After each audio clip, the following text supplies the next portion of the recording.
ꯏꯪꯉꯦꯂꯩꯒꯤ ꯃꯕꯨꯛꯇ ꯂꯩꯁꯅꯥꯕꯨ ꯃꯆꯥ ꯃꯃꯧ ꯑꯣꯏꯅꯤꯡꯕꯒꯤ ꯋꯥꯈꯜꯂꯣꯟ ꯑꯃ ꯀꯟꯅ ꯄꯣꯛꯈꯤꯕꯁꯤꯃꯛ ꯂꯩꯁꯅꯥꯒꯤ ꯄꯨꯟꯁꯤꯗ ꯈ꯭ꯋꯥꯏꯗꯒꯤ ꯑꯆꯧꯕ ꯑꯌꯦꯠꯄ ꯑꯃ ꯍꯥꯏꯕꯗꯨ ꯑꯣꯏꯈ꯭ꯔꯦ꯫ ꯐꯥꯒꯤ ꯐꯥꯒꯤꯗꯒꯤ ꯑꯋꯣꯏꯕ ꯑꯣꯏꯔꯛꯇꯨꯅ ꯃꯃꯥ ꯑꯅꯤꯒꯤ ꯃꯔꯤ ꯆꯦꯠꯁꯤꯟꯈ꯭ꯔꯦ꯫ ꯌꯥꯊꯪ ꯊꯥꯅꯈ꯭ꯔꯦ ꯍꯥꯏꯕꯃꯛ ꯌꯥꯏ꯫ ꯋꯥꯐꯝꯁꯤꯃꯛ ꯂꯩꯁꯅꯥꯗꯤ ꯈꯪꯗ꯭ꯔꯤ꯫ ꯁꯣꯝꯗ ꯂꯩꯁꯅꯥꯒꯤ ꯊꯃꯣꯏꯗꯤ ꯅꯣꯡꯃ ꯅꯣꯡꯃꯒꯤ ꯌꯥꯏꯃꯔꯟꯗ ꯆꯤꯡꯁꯤꯜꯂꯛꯂꯤ꯫ ꯃꯈꯣꯏ ꯑꯅꯤꯕꯨ ꯂꯥꯞꯅꯅꯕ ꯁꯤꯟꯕ ꯊꯧꯗꯣꯛ ꯈꯨꯗꯤꯡ ꯌꯥꯏꯃꯔꯟꯅ ꯃꯄꯨ ꯃꯍꯥꯛꯄꯨ ꯍꯦꯟꯅ ꯍꯦꯟꯅ ꯅꯤꯡꯖꯔꯨꯕꯅꯔ ꯈꯪꯗꯦ ꯍꯦꯟꯅ ꯍꯦꯟꯅ ꯅꯛꯁꯤꯟꯅꯅꯕ ꯃꯆꯥꯛ ꯑꯣꯏꯔꯛꯏ꯫ ꯃꯄꯨ ꯃꯥꯒꯤ ꯃꯇꯤꯛꯅ ꯉꯁꯤ ꯐꯥꯎꯕ ꯄꯨꯟꯁꯤꯒꯤ ꯁꯃꯥ ꯂꯦꯡꯃꯥꯟꯅꯕ ꯊꯦꯡꯅꯕꯗ ꯃꯅꯝ ꯂꯩꯄꯥꯛ ꯇꯥꯗꯦ ꯍꯥꯏꯕꯃꯛ ꯌꯥꯏ꯫ ꯑꯗꯨꯕꯨ ꯅꯨꯃꯤꯠꯇꯨꯗꯤ ꯃꯌꯥꯝꯕꯒꯤ ꯃꯔꯥꯜꯒꯤꯗꯃꯛ ꯌꯥꯏꯃꯔꯟꯅ ꯈꯨꯝꯂꯛꯄ ꯂꯃꯟꯗ ꯍꯧꯒꯠꯄ ꯌꯥꯈꯤꯗ꯭ꯔꯕ ꯙꯝꯀꯥꯒꯤ ꯃꯅꯥꯎꯅꯨꯄꯥ ꯁꯨꯕꯣꯜꯅ ꯂꯨꯄꯥ ꯀꯌꯥꯃꯨꯛ ꯄꯤꯗꯨꯅ ꯅꯦꯛꯈꯤꯕ ꯀꯣꯀꯤꯜ ꯑꯃꯗꯤ ꯅꯤꯡꯇꯝꯅ ꯈꯨꯗꯣꯡꯆꯥꯕ ꯐꯪꯈꯤꯗꯨꯅ ꯌꯥꯏꯃꯔꯟꯅ ꯂꯩꯁꯅꯥꯒꯤ ꯃꯅꯥꯛꯇ ꯂꯩꯔꯤꯉꯩ ꯌꯥꯏꯃꯔꯟꯒꯤ ꯒꯥꯔꯤꯗꯨ ꯕ꯭ꯔꯦꯛ ꯊꯗꯠꯈ꯭ꯔꯦ꯫ ꯂꯥꯏꯕꯛ ꯊꯤꯕꯅ ꯃꯥꯒꯤ ꯑꯣꯐꯤꯁꯃꯛꯇ ꯃꯥꯒꯤ ꯌꯦꯛꯅꯕ ꯌꯥꯎꯔꯝꯒꯅꯤ ꯈꯜꯂꯨꯗꯕ ꯏꯕꯣꯍꯜꯅ ꯆꯦꯛꯁꯤꯟꯍꯧꯗꯕꯗꯒꯤ ꯊꯧꯗꯣꯛ ꯑꯗꯨ ꯊꯣꯛꯈꯤꯕꯅꯤ꯫ ꯒꯥꯔꯤ ꯊꯧꯔꯤꯕ ꯏꯕꯣꯍꯜꯅ ꯕ꯭ꯔꯦꯛ ꯌꯥꯗ꯭ꯔꯦ ꯈꯪꯂꯛꯄꯗ ꯂꯥꯎꯔꯛꯏ, "ꯊꯦꯕꯣ, ꯃꯣꯕꯥꯏꯜ ꯂꯧꯊꯣꯛꯎ"꯫ ꯊꯦꯕꯣꯅ, "ꯀꯩꯗꯧꯔꯦ ꯇꯥꯏꯕꯟ?" ꯏꯕꯣꯍꯜꯅ, "ꯃꯃꯥꯡ ꯊꯥꯈꯤꯕ ꯒꯥꯔꯤꯁꯤꯡ ꯀꯣꯜ ꯇꯧ, ꯑꯩꯈꯣꯏꯒꯤ ꯒꯥꯔꯤ ꯕ꯭ꯔꯦꯛ ꯌꯥꯗ꯭ꯔꯦ"꯫ ꯊꯦꯕꯣꯅ ꯃꯃꯥꯡ ꯊꯥꯈꯤꯕ ꯒꯥꯔꯤꯁꯤꯡꯗ ꯀꯣꯜ ꯇꯧꯕ ꯍꯧꯕꯇ ꯉꯥꯏꯔꯤꯉꯩꯗꯅꯤ ꯏꯕꯣꯍꯜꯅ ꯒꯥꯔꯤꯗꯨ ꯀꯟꯇ꯭ꯔꯣꯜ ꯉꯝꯂꯛꯇꯗꯨꯅ ꯌꯥꯝ ꯊꯤꯅ ꯑꯦꯛꯁꯤꯗꯦꯟ ꯊꯣꯛꯈꯤꯕ ꯑꯗꯨ꯫ ꯑꯦꯛꯁꯤꯗꯦꯟ ꯇꯧꯔꯝꯗꯥꯏ ꯃꯤꯀꯨꯞꯇꯨꯗ ꯃꯔꯤꯟ ꯈꯥꯕ ꯌꯥꯏꯃꯔꯟꯗꯨ ꯃꯅꯤꯡꯗ ꯇꯣꯡꯕꯗꯨ ꯃꯔꯤꯛ ꯑꯃꯠꯇ ꯄꯥꯈꯠꯄ ꯎꯈꯤꯗꯦ꯫ ꯑꯗꯨꯒꯤ ꯃꯍꯨꯠꯇ ꯂꯥꯞꯅ ꯇꯥꯝꯅ ꯂꯩꯈꯤꯕ ꯃꯥꯒꯤ ꯄꯨꯝꯅꯃꯛ ꯁꯛꯂꯤꯕ ꯏꯕꯨꯙꯧ ꯃꯥꯔꯖꯤꯡꯕꯨ ꯃꯕꯨꯛꯇ ꯈꯨꯔꯨꯝꯖꯔꯛꯏ꯫ "ꯍꯦ ꯏꯕꯨꯙꯧ, ꯅꯁꯨꯁꯤꯡꯕꯨ ꯀꯟꯕꯤꯌꯨ"꯫ ꯑꯗꯨꯕꯨ ꯃꯤꯀꯨꯞꯇꯨꯃꯇꯅꯤ꯫ ꯊꯪꯅꯕ ꯃꯤꯀꯨꯞꯇ ꯒꯥꯔꯤꯗ ꯌꯥꯎꯔꯤꯕ ꯃꯈꯣꯏ ꯄꯨꯝꯅꯃꯛ ꯒ꯭ꯌꯥꯟ ꯃꯥꯡꯈꯤꯔꯝꯃꯤ꯫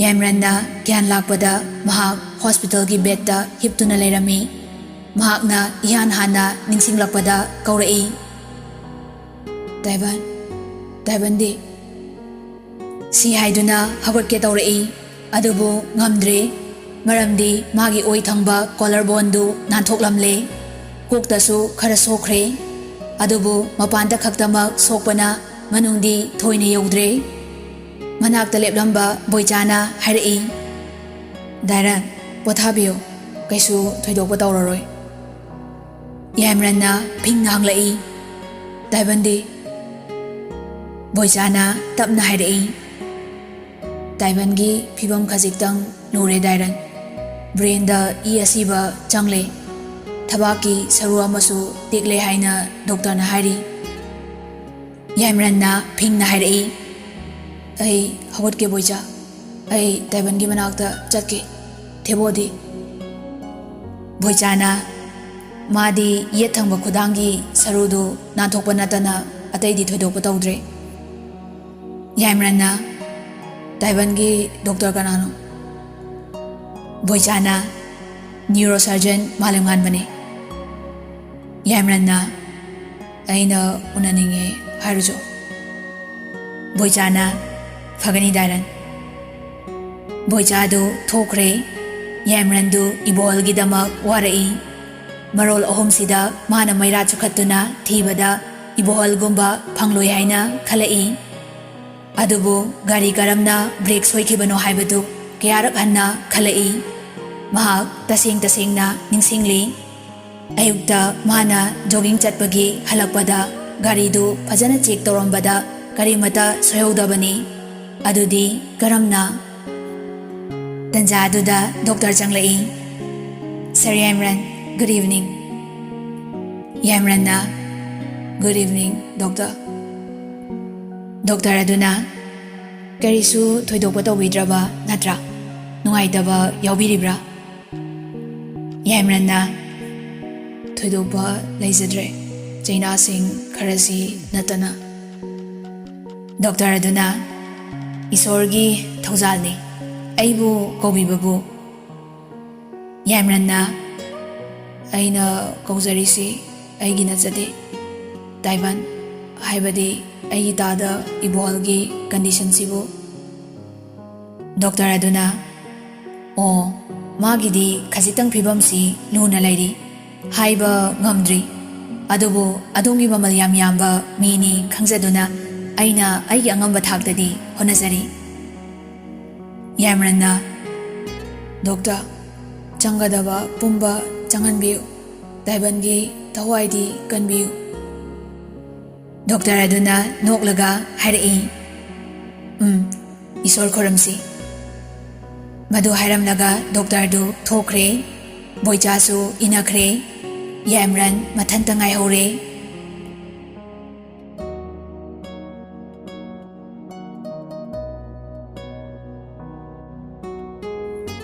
Somda Yamran accident tawre makhoi ani hum yam thina sokle haibadu hek tabaga leisnana asokta hairi daso hospital da jase asokna hoi madam si haina duna Gopal Asok amadi leisna hospital da yaurakle lambi da boicha thingnei mana tambadagi wafam pumnama khangle Gopal ga Asokadi makhoigi group ka lehore aduga boichana leisnabu Yamran gi ka gi thongpau thilaklaga hairi changbiro aidi Taiwan gi aruba thabak khara leiri amukta loisanjaruge leisnana phani leisnado manungda changlai magi pakhatkiba mihul hauzik phauba handaraktri beta nga thaboi hipoi tawduna leiramba Yamran leisna ubada nuklai leisnana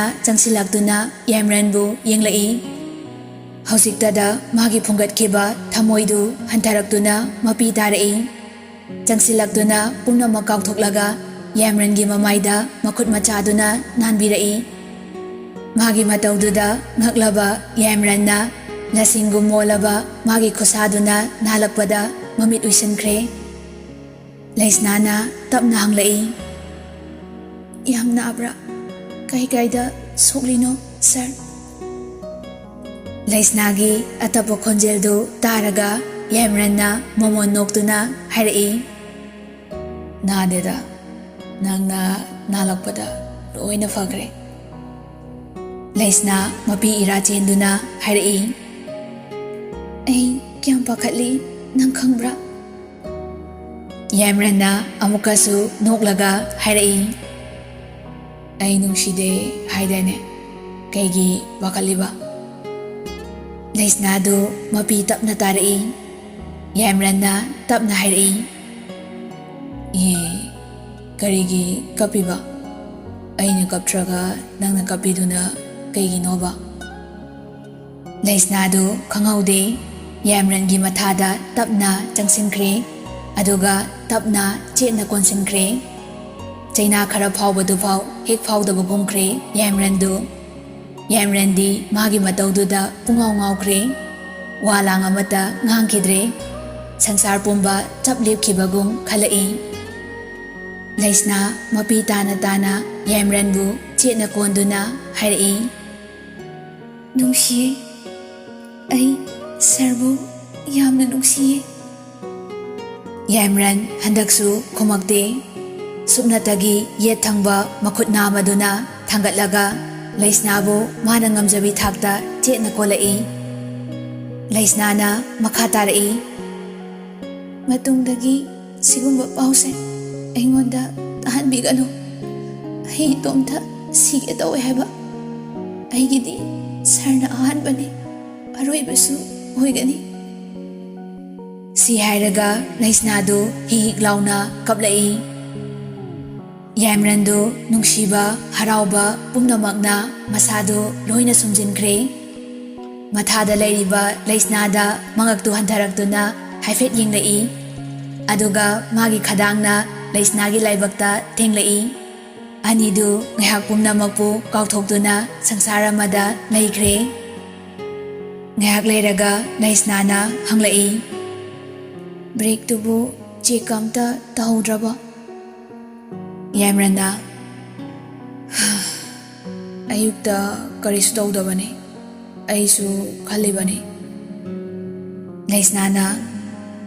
ꯑꯗꯨꯒ ꯀꯃꯥꯏꯅ ꯍꯥꯏꯔꯒ ꯍꯥꯏꯐꯦꯠ ꯌꯦꯡꯉꯨꯕꯗ ꯑꯣꯏ ꯊꯪꯕ ꯑꯁꯣꯛꯄꯔꯣꯝꯗꯨꯗ ꯈꯔ ꯊꯦꯡꯂꯨꯔꯦ꯫ ꯌꯥꯏꯃꯔꯟꯗꯨ ꯈꯪꯍꯥꯏ ꯍꯥꯏꯔꯛꯏ꯫ ꯂꯩꯁꯅꯥꯗꯨ ꯐꯠ ꯍꯟꯗꯣꯔꯛꯏ꯫ ꯄꯥꯈꯠꯅ ꯍꯥꯏꯔꯛꯏ, ꯁꯣꯏꯈꯤꯕꯅꯦ, ꯅꯥꯕ꯭ꯔꯥ? ꯗꯣꯛꯇꯔ ꯀꯧꯔꯛꯀꯦ? ꯌꯥꯏꯃꯔꯟꯗꯨ ꯅꯣꯛꯂꯛꯏ, ꯑꯉꯥꯎꯕꯤꯁꯤꯗꯤ꯫ ꯂꯩꯁꯅꯥꯗꯨ ꯇꯞꯊꯔꯒ ꯑꯃꯨꯛ ꯍꯪꯂꯛꯏ, ꯁꯔ, ꯑꯍꯟꯗꯤ? ꯁꯤ ꯍꯥꯏꯔꯒ ꯂꯩꯁꯅꯥꯗꯨ ꯇꯨꯃꯤꯟ ꯂꯩꯔꯒ ꯌꯥꯏꯃꯔꯟꯗ ꯌꯦꯡꯉꯛꯏ꯫ ꯌꯥꯏꯃꯔꯟꯒꯤ ꯁꯛꯐꯝ ꯁꯠ ꯍꯟꯖꯤꯟꯈ꯭ꯔꯦ꯫ ꯃꯥꯗꯤ ꯈꯔ ꯊꯤꯅ ꯁꯣꯛꯂꯦ ꯍꯥꯏꯔꯤ꯫ ꯁꯤ ꯍꯥꯏꯔꯒ ꯌꯥꯏꯃꯔꯟꯗꯨ ꯃꯃꯥꯏꯗꯨ ꯃꯛꯁꯤꯟꯈ꯭ꯔꯦ꯫ ꯂꯩꯁꯅꯥꯅ ꯌꯥꯏꯃꯔꯟꯒꯤ ꯃꯈꯨꯠꯇꯨꯕꯨ ꯆꯦꯖꯦꯠ ꯄꯥꯏꯁꯤꯜꯂꯛꯏ, ꯑꯗꯨꯒ ꯊꯦꯝꯖꯤꯜꯂꯛꯏ, ꯀꯩꯁꯨ ꯇꯧꯔꯣꯏꯌꯦ꯫ ꯌꯥꯏꯃꯔꯟꯅ ꯇꯧꯔꯣꯏ, ꯇꯧꯕꯁꯨ ꯌꯥꯔꯣꯏ꯫ ꯁꯤ ꯍꯥꯏꯔꯒ ꯂꯩꯁꯅꯥꯕꯨ ꯑꯃꯨꯛ ꯍꯟꯅ ꯌꯥꯏꯃꯔꯟꯅ ꯃꯥꯒꯤ ꯃꯊꯥꯗ ꯇꯞꯅ ꯆꯤꯡꯁꯤꯟꯈ꯭ꯔꯦ꯫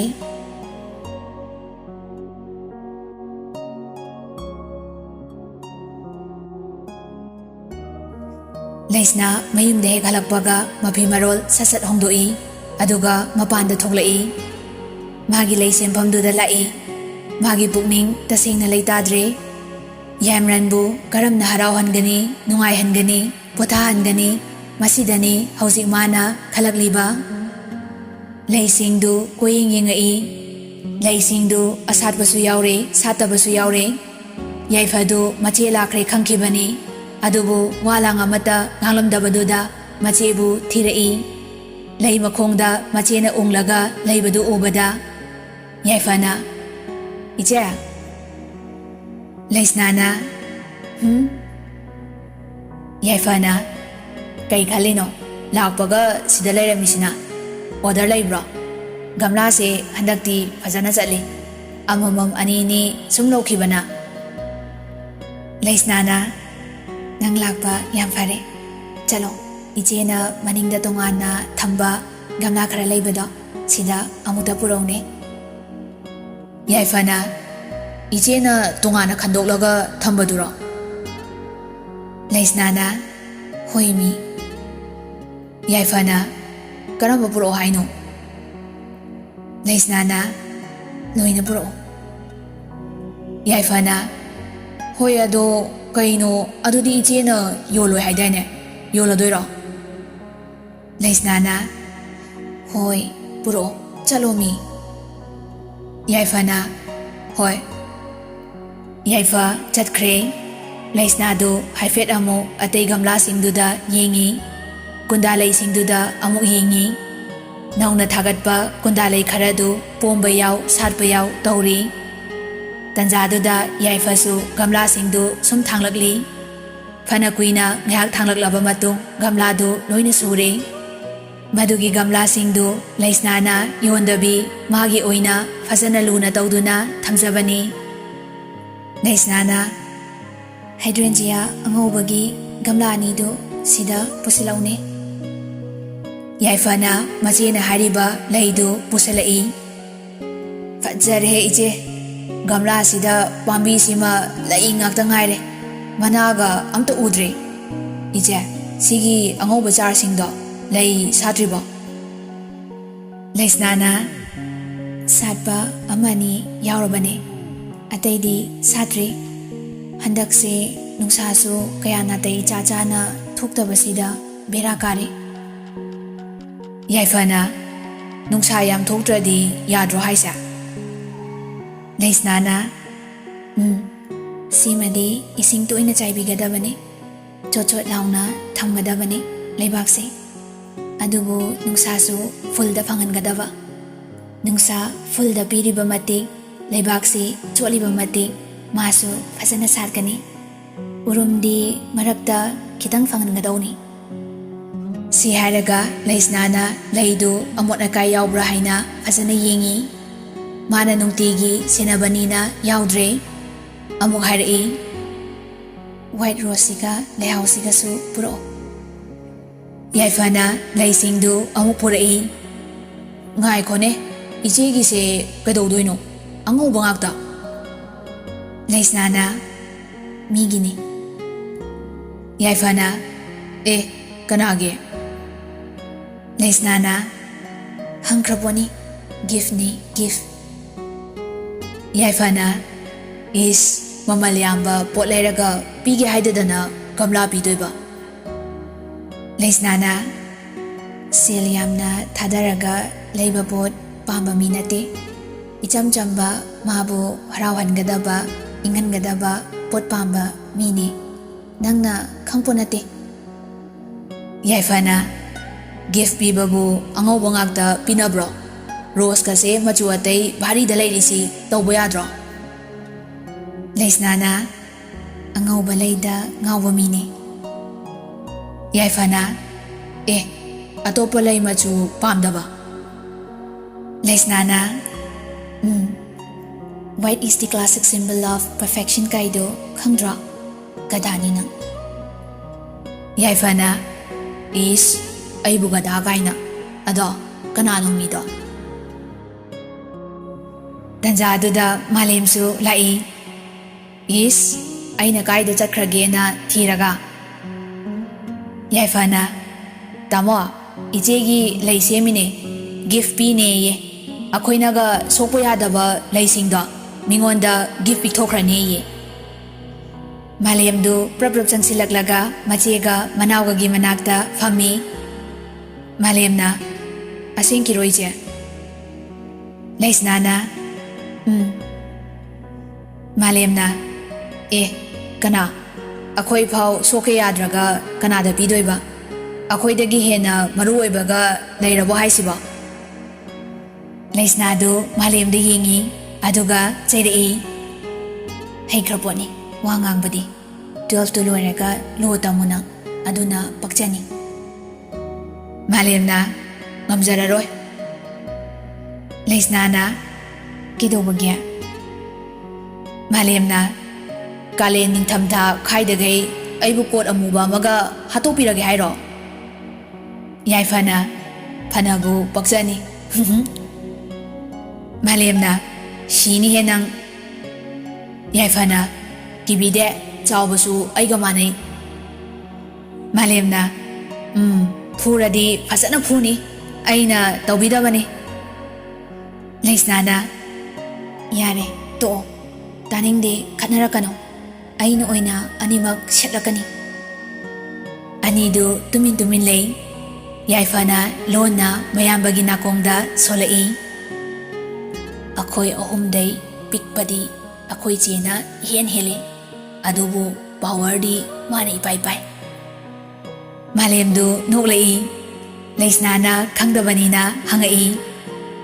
Karino ngauraba.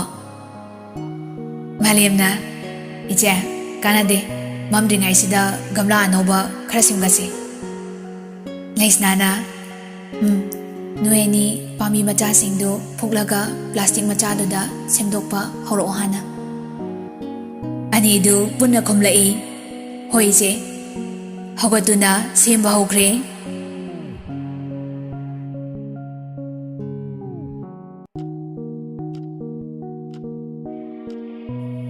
Somda Meerangdo Laisna chakhraba matung Gopaldu koksilai. Gopaldu changlakpaga mamitagi mapi taba makai thamoi sokna Meerangda hangai. Kaisu thoidokba aswengam yaudre haiduna doctor na takpirai sir. Meerangna tapna khumlai. Adubo tagopa taibandu aswengam amada thokhanba yade. Darkar hek laibadu khai tawgadawani. Gopalna fagani sir ai honajage sir pothabiyu. Meerangna fare aduda wafam amana. Gopalna takpiyu sir.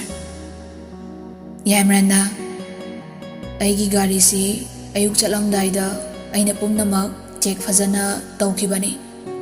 Aina break dung fazana check tawki. Adubu kamdawna aigi break du fail oikibano. Kadaida soibadagino haibadu yamunna check tawgadawani. Gopalna fagani sir ai tawjage ai loina sinjarage Yamranna yamlumna amuka hairei aduga wafam amaga Gopalna karamba wafam no sir Yamranna hayeng ta Gopalna noigi madam ibemagi office ta chatpada pion dagi horaga employee khudingmak matamduda aigi gari manakta kana kana changkiba yawbage uhobra haiduna hangadabani aduga loinana office mamangi CCTV camera check taw maramdi aigi gari si ningthibi da lako phau kaisu tawkidabani ningthibi dagi thokibada tawba thabakni Gopal su munna khalai aduga khumlai hoi sir ai loinamak soidana tawjage Yamran masagi oina yamna phinglabasu khudong thiba matamda magi tapthaba ingthabagi mapa leite amuka hairei karigumba chingnabe area fanglabadi wagi waru wahaudu phangdri bawba nehetlaga thidokadabani aduga aingonda chapchaba pawma pirakadabani haibadi thaudoksi laibak thibadagira natraga khusemgira haibasi Gopaldu kire tapthabada mapa leite hariba Yamran yeknabagi jomni aduga marup mapang amadi mapi mapa leitraba singina mama mapani ngasi Yamran manaknak na leiriba makhoidadi yamnamak mayek senglibani Gopaldu machinda adumak nolokna khumlai phagani sir ai pungnamak khangjare adubu mabukningdadi khalai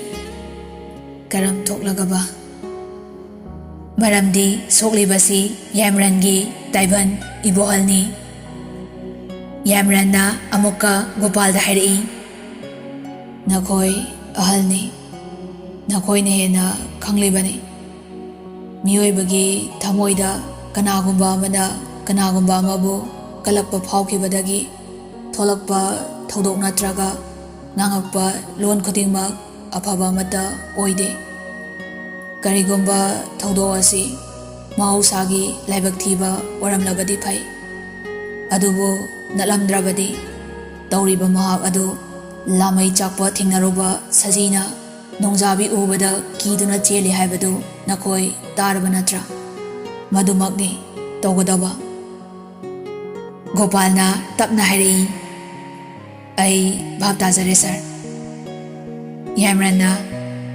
fare na thokiba yare Gopaldu pumnamak bhab taraduna thokre Yamrandu makha chiklai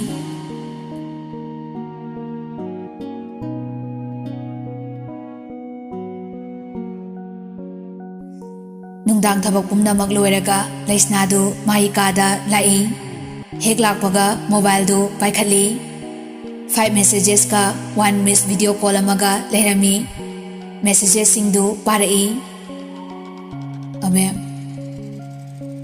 khumakti ne mase data di on toraga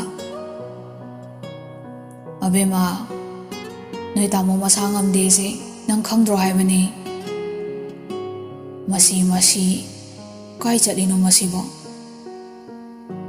nang lakta launa ni chaina kanbadi yenguna ngaina Laisnadu messaging du pahabada momonoi aduga Yamranda call tawrai Yamran hek paikhatpaga chairei kadaida chaluge nangbo Laisna tapna khumi ai chak thongluraga mayam chak amok chaminaraga khon fenglamaga ima yenglamaga angang anigi awatpa yenglamaga laini Yamrandu khambalai yamchin bai mongni ne aisina nangi mina tabanina mawalaudaba natra Laisnana taha khumjarei as aduinati nungtigi sumtawi sumaina sarso nahan kaidi thinglakanda call tawrai dudi Yamranna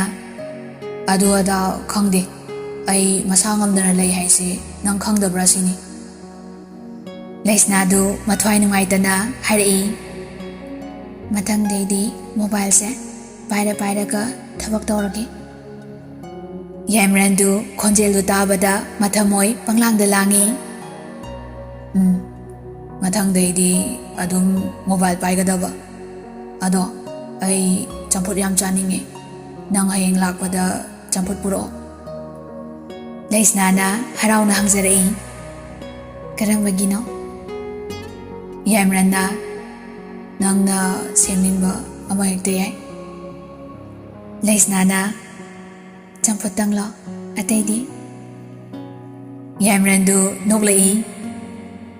ꯑꯇꯩꯗꯤ ꯈꯪꯗꯦ, ꯅꯪꯅ ꯄꯤꯖꯅꯤꯡꯕ. ꯂꯩꯁꯅꯥꯅ ꯌꯨꯝꯗꯒꯤ ꯆꯥꯛ ꯄꯨꯍꯜꯂꯛꯀꯅꯨ, ꯑꯩ ꯑꯣꯏꯅ ꯄꯨꯔꯛꯑꯒꯦ ꯁꯥꯔ. ꯌꯥꯏꯃꯔꯟꯅ ꯂꯛꯅꯔꯛꯏ. ꯑꯗꯨꯅ ꯐꯔꯦ. ꯅꯪꯅ ꯊꯣꯡꯕ ꯑꯃꯨꯛꯇ ꯃꯍꯥꯎ ꯌꯦꯡꯒꯦ. ꯍꯥꯎꯇꯕꯤ ꯑꯣꯏꯔꯝꯗꯅ ꯍꯌꯦꯡꯋꯥꯏ ꯑꯩꯕꯨ ꯍꯥꯎꯇ ꯄꯤꯖꯔꯗꯤ ꯑꯩꯗꯤ ꯂꯣꯏꯔꯦ. ꯂꯩꯁꯅꯥꯅ ꯑꯣꯏꯅꯅ ꯍꯥꯏꯔꯛꯏ. ꯑꯩꯕꯨ ꯌꯥꯝ ꯍꯩꯇꯕꯗꯧꯅ ꯍꯌꯦꯡꯈꯛ ꯄꯤꯖꯅꯤ, ꯑꯗꯨꯒ ꯁꯨꯡꯄꯤ ꯄꯤꯖꯔꯣꯏ. ꯌꯥꯏꯃꯔꯟꯅ ꯀꯔꯤꯒꯤ? ꯂꯩꯁꯅꯥꯅ ꯍꯌꯦꯡ ꯆꯥꯕꯗ ꯍꯥꯎꯔꯅꯤ, ꯍꯥꯎꯔꯗꯤ ꯆꯥꯒꯦ ꯑꯗꯨꯝ ꯍꯥꯏꯔꯅꯤꯗꯅ, ꯑꯗꯨꯀꯥꯟꯗ ꯑꯩꯅ ꯄꯤꯖꯔꯣꯏꯗꯣꯏꯕ. ꯌꯥꯏꯃꯔꯟꯅ ꯍꯥꯎꯇ꯭ꯔꯗꯤ? ꯂꯩꯁꯅꯥꯗꯨ ꯁꯥꯎꯅꯤꯡꯉꯛꯏ. ꯍꯥꯎꯅꯤ ꯍꯥꯏꯕꯅꯤ. ꯌꯥꯏꯃꯔꯟꯗꯨ ꯁꯣꯝꯗ ꯇꯨꯃꯤꯟꯅ ꯅꯣꯛꯏ. ꯂꯩꯁꯅꯥꯅ ꯇꯞꯅ ꯍꯪꯂꯛꯏ. ꯑꯗꯣ ꯁꯥꯔꯒꯤ ꯍꯤꯗꯥꯛ ꯀꯩꯀꯥ ꯂꯣꯏꯅ ꯆꯥꯔꯕꯣ? ꯌꯥꯏꯃꯔꯟꯅ ꯍꯣꯏ ꯆꯥꯔꯦ. ꯏꯟꯖꯦꯛꯁꯟ ꯑꯃ ꯀꯥꯞꯄꯝꯕꯒꯤ ꯎꯏꯕꯨ ꯎꯏꯔꯦꯗ. ꯂꯩꯁꯅꯥꯅ ꯑꯗꯨꯗꯤ ꯄꯣꯊꯥꯔꯣ, ꯑꯩ ꯍꯌꯦꯡ ꯉꯟꯇꯥ ꯂꯥꯛꯀꯦ. ꯌꯥꯏꯃꯔꯟꯅ ꯍꯣꯏ, ꯅꯪꯁꯨ ꯐꯖꯅ ꯇꯨꯝꯃꯣꯀꯣ, ꯀꯥꯇꯨ ꯀꯥꯔꯟ ꯇꯧ ꯂꯩꯔꯅꯨ. ꯂꯩꯁꯅꯥꯅ ꯑꯩ ꯀꯩ ꯇꯧꯗꯣꯔꯤꯒꯦ? ꯌꯥꯏꯃꯔꯟꯅ ꯁꯨꯝ ꯍꯥꯏꯕꯅꯤꯗ ꯅꯪꯕꯣ. ꯂꯩꯁꯅꯥꯅ ꯍꯣꯏ, ꯊꯝꯃꯣ ꯑꯗꯨꯗꯤ. ꯌꯥꯏꯃꯔꯟꯅ ꯍꯣꯏ, ꯉꯟꯇꯥ ꯂꯥꯛꯎꯀꯣ ꯑꯕꯦꯝ, ꯑꯩ ꯉꯥꯏꯔꯝꯗꯣꯏꯅꯤ. ꯂꯩꯁꯅꯥꯅ ꯍꯣꯏꯕ. ꯌꯥꯏꯃꯔꯟꯗꯨ ꯅꯣꯛꯂꯛꯏ. ꯊꯝꯃꯦꯀꯣ. ꯂꯩꯁꯅꯥꯅ ꯌꯥꯏꯃꯔꯟ ꯐꯣꯟ ꯊꯝꯈ꯭ꯔꯦ.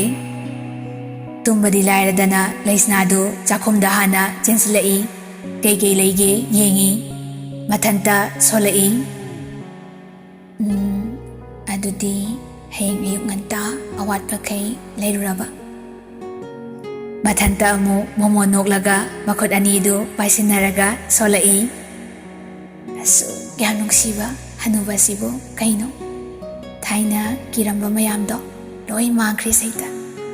ꯍꯅꯨꯕꯒ ꯅꯨꯡꯁꯤꯅꯕꯁꯤ ꯁꯨꯃꯥꯏꯅ ꯇꯧꯖꯥꯠꯂꯣ? ꯍꯥꯏꯔꯒ ꯃꯊꯟꯇ ꯃꯈꯣꯜ ꯇꯞꯅ ꯊꯣꯛꯂꯒ ꯅꯣꯛꯏ. ꯃꯥꯅ ꯃꯨꯔꯨꯝ ꯁꯣꯟꯕꯗꯨ ꯃꯃꯥꯅ ꯐꯃꯨꯡꯗꯒꯤ ꯇꯥꯔꯗꯨꯅ ꯀꯧꯔꯛꯏ. ꯏꯕꯦꯝꯃ, ꯀꯩꯗꯧꯔꯦ ꯆꯥꯛꯈꯨꯝꯗ ꯃꯨꯔꯨꯝ ꯁꯣꯜꯂꯤꯗꯨꯅ?